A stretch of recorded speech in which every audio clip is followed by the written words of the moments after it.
You want to know why I stopped recording? You need to be diligent. I need to just relax. It's hair, it's growing.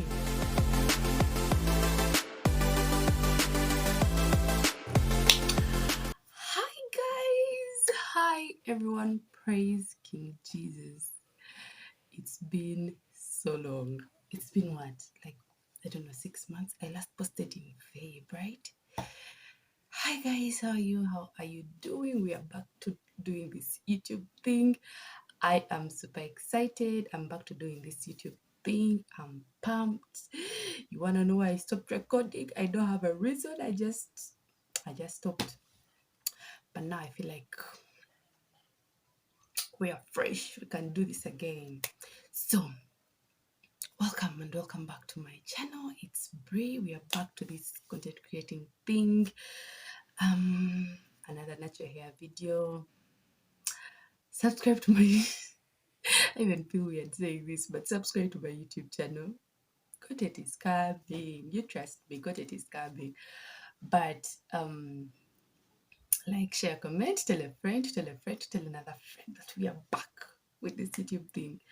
So in this video, we are going to be discussing reasons why your hair is dry, or why your hair might be dry, or why you feel like your hair is dry all the time, even when you moisturize, even when you do all these things to your hair and scalp just feel dry.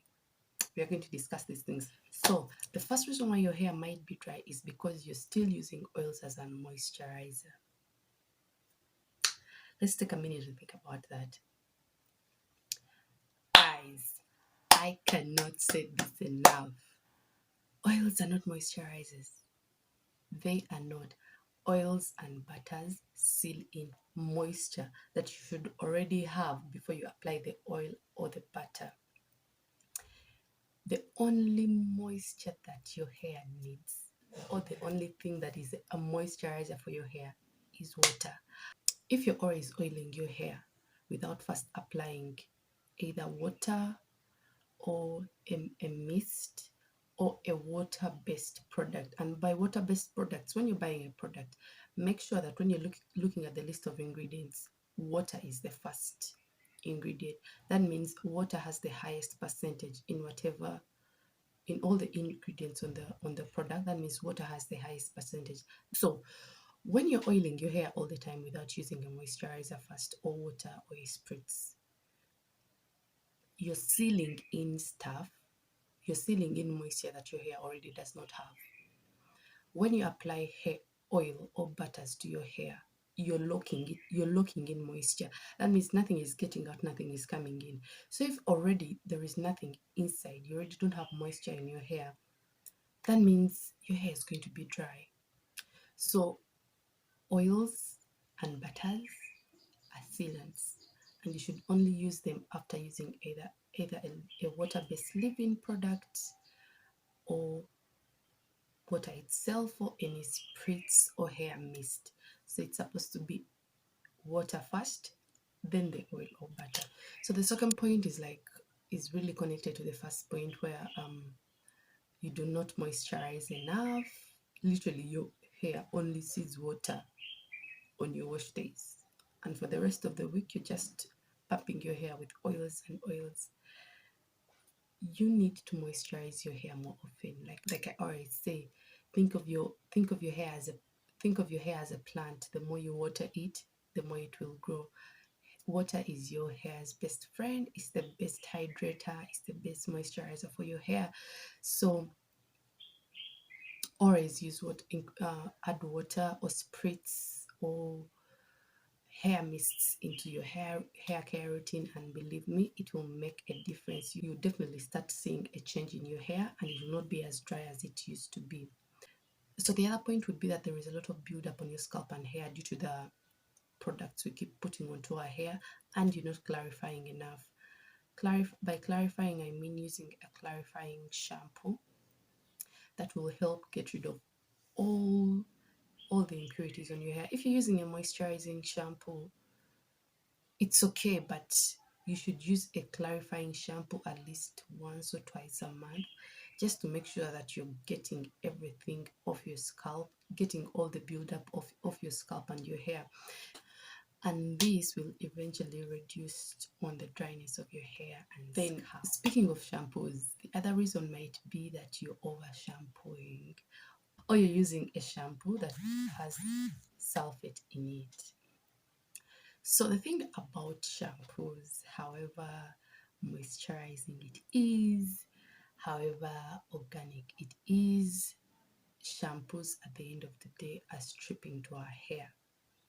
And when a shampoo has sulfate in it, it's even more drying to our hair.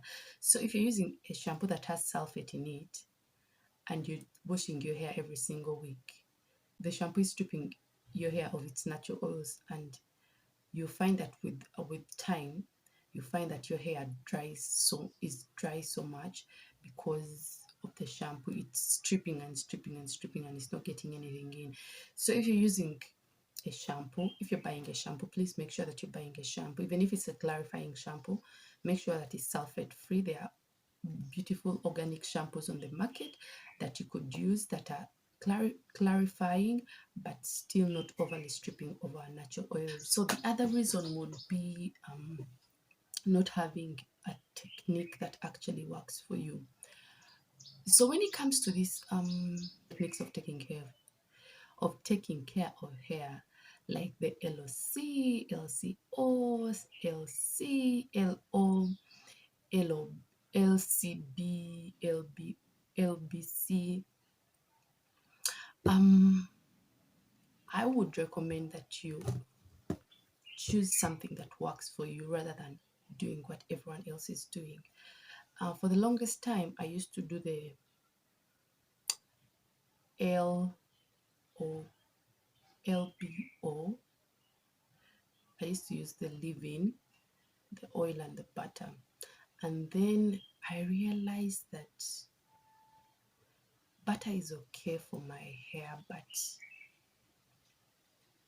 my hair loves it more when I don't use butters and I only stick to oils. So I changed it to just using a leave-in conditioner or a mist and oils, that is the LO, and my hair is thriving. So I had to learn this the hard way, because when I started my hair care journey, I just went to the internet and I saw that everyone was doing LOC, and I used to use the butter as my cream, and it worked for a while, but with time I discovered what works best for my hair, and I'm doing it and my hair is thriving. So choose a routine or a technique that works for you. You may be using another person's technique and it's not working for you. You're just seeing your hair is drying, yet you're doing what this influencer told you to do. So listen to your hair, pay attention to your hair, listen to what it likes and what it does not like, and just adjust accordingly. The last reason would be using products incorrectly. I have had, as a formulator of natural hair care products and a seller of them too, I've had issues with people who come to me after buying products and they're like, oh, I bought the product, it did not work, I'm not seeing results. Most times it's because, okay, firstly, sometimes you're just impatient and you think a product is going to work magic to do what you want, and it doesn't work that way. With hair, you need patience, you need consistency, you need to be diligent, you need to just relax. It's hair, it's growing, you need to just relax. But also, are you really using this product correctly? Are you following what I told you, or you're just doing your own thing and thinking it will work magic? When you buy a product, find out how it works, find out how it's meant to be used, and try to follow it that same way. That way you will not have issues of maybe dryness of hair and scalp because of using the product wrongly. There's so many other reasons for why your hair might be dry, but I feel like these are the core reasons. And I hope this video helped someone. I hope you learned something today. Remember to like, share, comment, subscribe, tell a friend to tell a friend to tell another friend about the video and the channel. Remember that God loves you and that you're fearfully and wonderfully made, and do not let anyone, and I mean anyone, tell you otherwise. I love you guys, and I'll see you in my next time. Bye.